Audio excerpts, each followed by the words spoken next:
Pernah kepikiran gak, kenapa tiap kali negara kita krisis, entah ekonomi, pandemi, pangan, selalu ada aja yang makin kaya.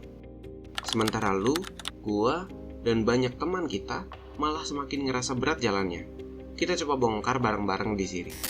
Kita mulai dari yang kelihatan. Ada berita ekonomi Indonesia tumbuh, ada angka positif, tapi di lapangan feel-nya beda.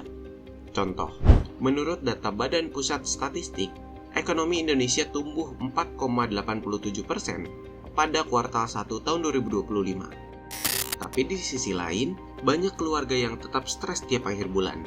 Belanja naik, gaji tidak naik signifikan, utang makin nempel. Siapa yang dapat bagian besar dari pertumbuhan? Data ini penting.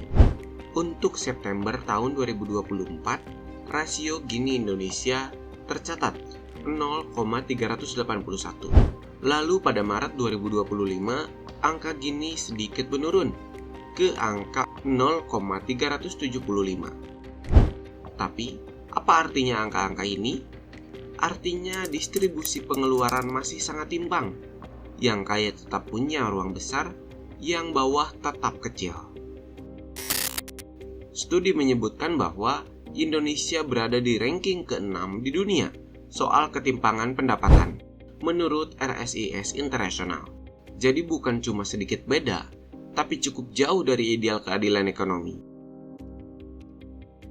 Sekarang kita ke siapa yang paling kaya dari krisis. Nggak selalu modal besar yang bikin kaya, tapi akses. Akses ke modal, akses ke kebijakan, akses ke pasar. Karena krisis adalah kesempatan bagi pemain yang siap. Contoh konkretnya kayak gini. Ketika harga pangan naik, perusahaan yang berbisnis komoditas pangan punya potensi besar.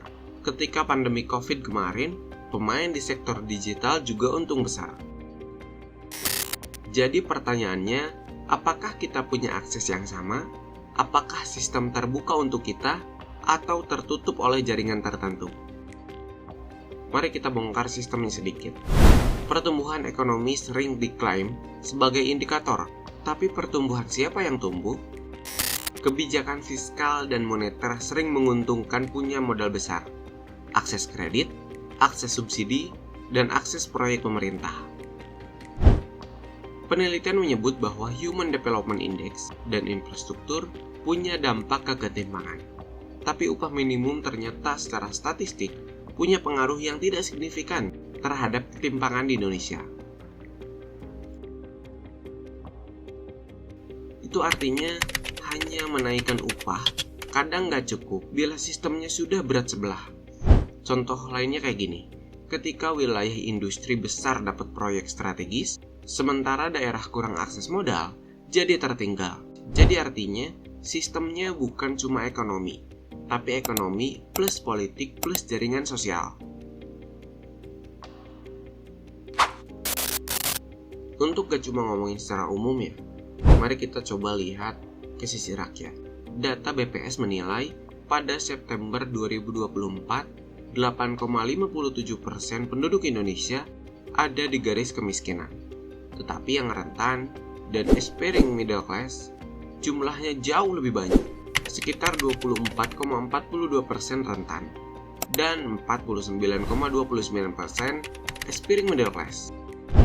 Artinya kan banyak orang yang hanya selangkah dari garis merah, dan di sisi lain mereka yang punya modal besar atau akses ke kebijakan punya ruang gerak yang lebih banyak untuk selamat dari guncangan. Jadi apa yang terjadi ke kita? Kerja keras tapi hasilnya stagnan, kecemasan tiap akhir bulan, atau rasa bahwa sistem ini bukan untuk kita? Di ruang kecil ini, gue ajak lo semua untuk ganti cara berpikir. Kerja keras itu penting, tapi nggak cukup tanpa akses. Akses ini penting, tapi nggak cukup tanpa perubahan sistem.